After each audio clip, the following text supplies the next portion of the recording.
Hi, everyone. First of all, I'd like to apologize. I know we set the supposed training or webinar for yesterday, 4 p.m. And however, I was not available for it. No, I made the mistake. No, so it was all on me. I made the mistake thinking that it was going to be at night.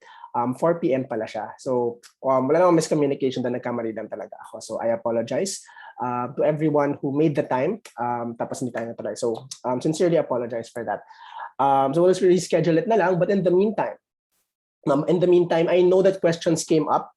Questions came up prior to yesterday, and at least to make it worth your while naman, I'd love to record this video to answer them for you, diba? Para in preparation na rin for when we reschedule this and everything. So I put together the questions that came in, and I'd love to answer them. So excuse me. So these are the questions that came in. Number one was how to properly target.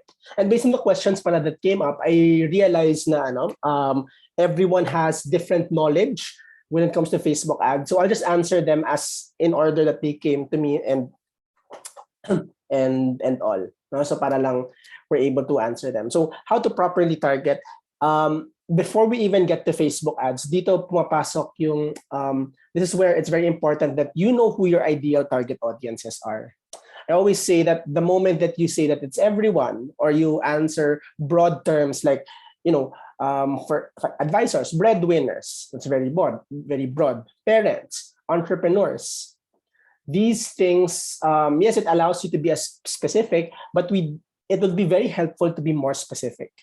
In Facebook ads, for example, my recommendation is to identify at least 3 defining interests. For example, if your target market is entrepreneurs who are parents who probably like basketball, right? Things like that. I always like going in 3s, and I'll share with you why when we look into Ads Manager. So let's say, for example, that my target audience is parents who are entrepreneurs and who are parent entrepreneurs and who like basketball. How that will show up in your audiences would be like this. Right? So let's create a new campaign.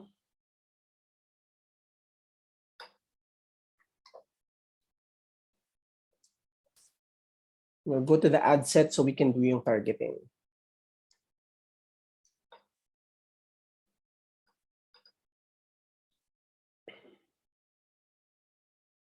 All right.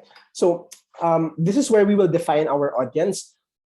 And what we will do is we will select the 3 interests that we mentioned. Now, what most people do would be something like this. Let's say I'm targeting people who are entrepreneurs. So let's say small business owner. I like targeting this one, behaviors. And then I said that they were also parents.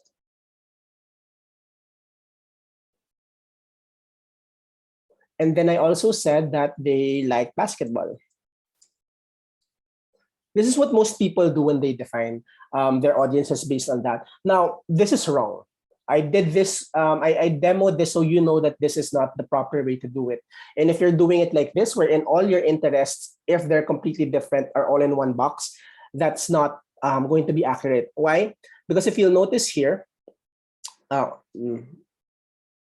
it's no longer here. But anyway, when we have them all in one box, what we're basically telling Facebook is that our target audience is anyone who might be a business owner or might be a parent or might like basketball, right? What that means is I'm targeting anyone who might like basketball, though they may or may not be parents or small business owners. Right? But what we're trying to get to is the intersection of all of them. We want to target people who are business owners, who are parents, and who like basketball. So how we do that is we use this button, the Define Further button. Right? So we'll have them in one box. So small business owners will click on Define Further, and then there will be a new box. This is where we put the other interests, such as parents. And then we will define further and then indicate here basketball. Now, in this case, you'll notice that my targeting is include people who match small business owners and who are parents and who like basketball. In this scenario, you are more likely able to reach your target audience versus just the very general interests you would be targeting. Right? So my recommendation for you to properly target is identify 3 distinct things about your target audience, your ideal target audience. Right? It's possible, depending on your product or service, that you can serve as many people. But what we're looking for is your ideal target audiences. Right? This is about segmenting. This is not about narrowing down your audience to a select few.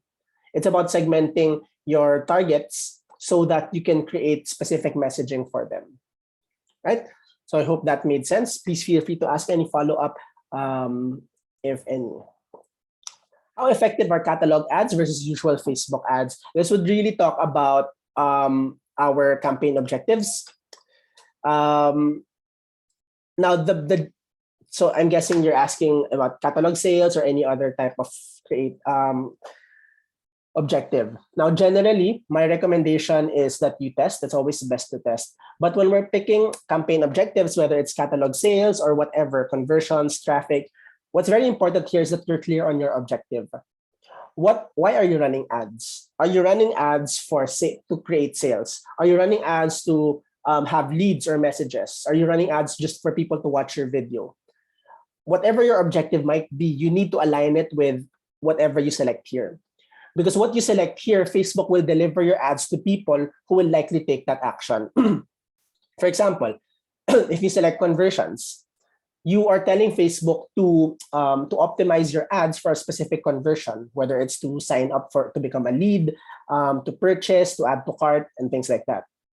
Personally, for catalog sales, I use it mostly on e-commerce stores, and it's very, very effective as long as we have the proper volume to be able to tell Facebook who our target audiences are. My recommendation is not to use, again, it depends on you, but for me, my recommendation is not to use objectives such as traffic or engagement. Why? Because that's really all they bring. You know, if you want people to message you, select message. If you want leads, select lead generation. But if you want sales and then you say, hey, I want people to watch my video so that they will buy, and you select video views, what will happen there is that your ads will run to people who are just going to watch your video. And you're going to see it in the stats, wherein people, if you use campaigns with a video view objective, you will have more video views and not so much clicks, not so much conversions. So even if you have a video or if you want a lot of engagement, if ultimately what you want is conversions or sales or leads, then make sure to select those objectives. Right? At the end of the day, don't take my word for it. It's always best for you to experience the learning. So I would test and then see what works for you. Right? I can say something and then you do something different and it works for you. I won't argue with results. Right?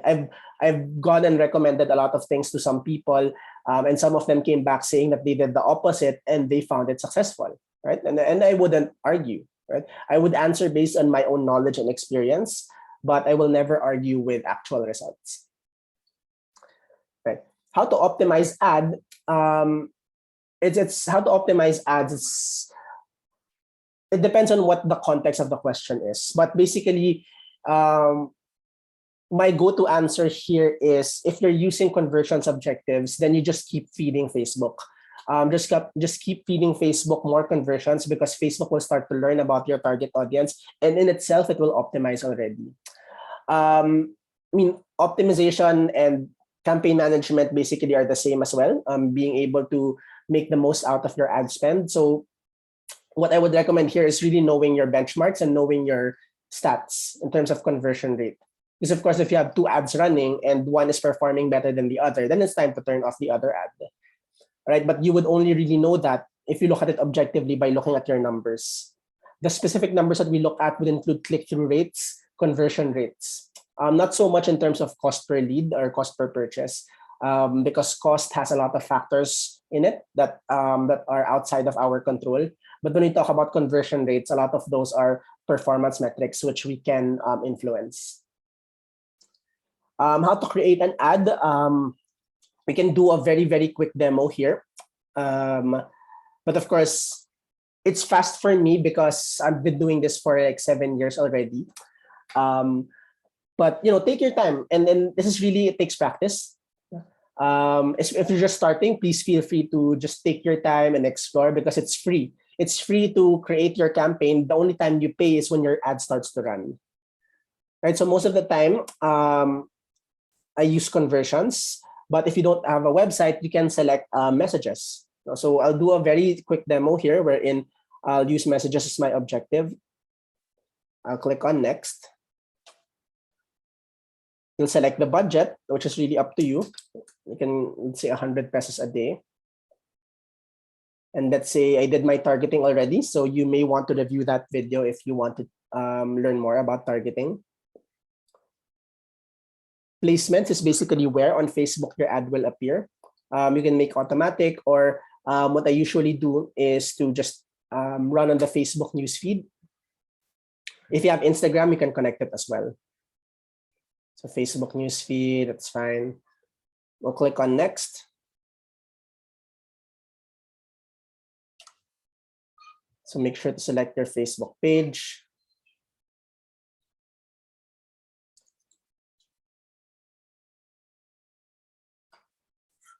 Put in your creative, you can upload whatever works for you.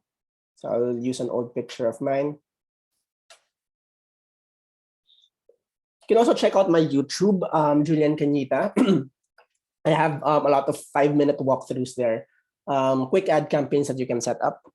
Primary text where you put your copy.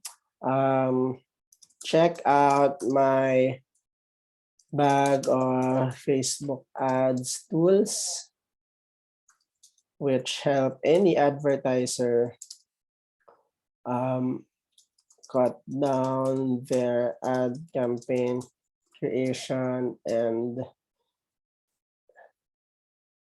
agency management time by half. So it can be that short. I like using long copy, like telling stories and everything. You can put in a headline, on sale today. So you'll see the preview here. And then when people click on this ad, because I chose messages as my objective, it will show my ads to people who are more likely to be active on Facebook Messenger. And when people click on this ad, it will bring them on Facebook Messenger where we can talk and discuss, and I can sell them on my offer. So it's actually that simple. Once I'm happy with it, I can click on publish and it's ready to go. Right? So how does it work? How does Facebook ads work? Once I publish this ad, it will go through approval and everything. And basically, I pay Facebook to put my ads in front of my target audience. Right? So it's very cost effective. It's very helpful for small to medium business owners. Why? Because you get the most bang for your money. Because you are the one who sets where your ads go. Right? Rather than broadcasting it to everyone, you get to select your specific target audience of the people who will get to see your ad. Right? So it's basically like that. We create the campaign just as you've seen earlier, and then you pay Facebook to put it in front of your target audience. Right? Which is why, as you do this, you really want to practice on being able to narrow down your targeting so that you pay to get in front of your most ideal audiences, and then you have ads that attract attention and get people to actually want to inquire or go to your website or whatever your offer may be. All right. Finally, the last question that came in was all about the learning mode. I'll read it out. This was verbatim, but I think there might have been some errors here, but I'll just answer it as I understand it. Right. So what to do with ads in the learning mode? My client invested in the US great estate. I'm assuming that's real estate, and that our ads never got out of the learning phase. I edit every 5 to 7 weeks. My assumption would be days. Not weeks, but it's still the same. Do you have any suggestions? If you meant to say, whoever asked this question, if you meant to say days instead of weeks, that's one of the reasons why. Because as you edit your ads, the more you edit your ad set, the more you touch it, that restarts the learning phase. Right? You need to be able to give Facebook enough time and, of course, enough money to be able to learn about your target audiences. Based on Facebook's own documentation, it said that for an ad set to exit the learning phase, it needs 50 conversions per week. So if you're doing real estate, let's say that's a lead generation campaign, you need 50 leads a week to be able to exit the learning phase. However, for me, I don't usually stress out about the learning phase because if you're not exiting the learning phase, then that's likely because number one, you're not spending enough. So you may want to spend more. And number two, because your ads are not yet as um, your ads could be better, basically. Right? Why? Because the better your ads are, the more data you get, and that feeds the learning phase. I think for a lot of people, what they believe in is that the learning phase will make the ads get better, right? That's actually completely backwards. Making the ads better will help you exit the learning phase, right? Think of it like this. Let's say that you were in school and you were being taught the wrong thing, right? If you were being taught the wrong thing, it will be much harder for you to exit the learning phase, right? It will be much harder for you to it will be much more difficult for you to pass the test and graduate, right? So it's actually in improving your ads right now, whether or not you exit the learning phase. But with the question on optimization earlier, finding out how can you improve your click-through rates, how can you improve your conversion rates, and of course in the real estate market in the US, it's very expensive, so you really need to be spending a lot. If you're spending anywhere to, I don't know, I would say that if you're spending anywhere below $40 a day for real estate, that's low. That's quite low. So you may want to also consider increasing your ad spend.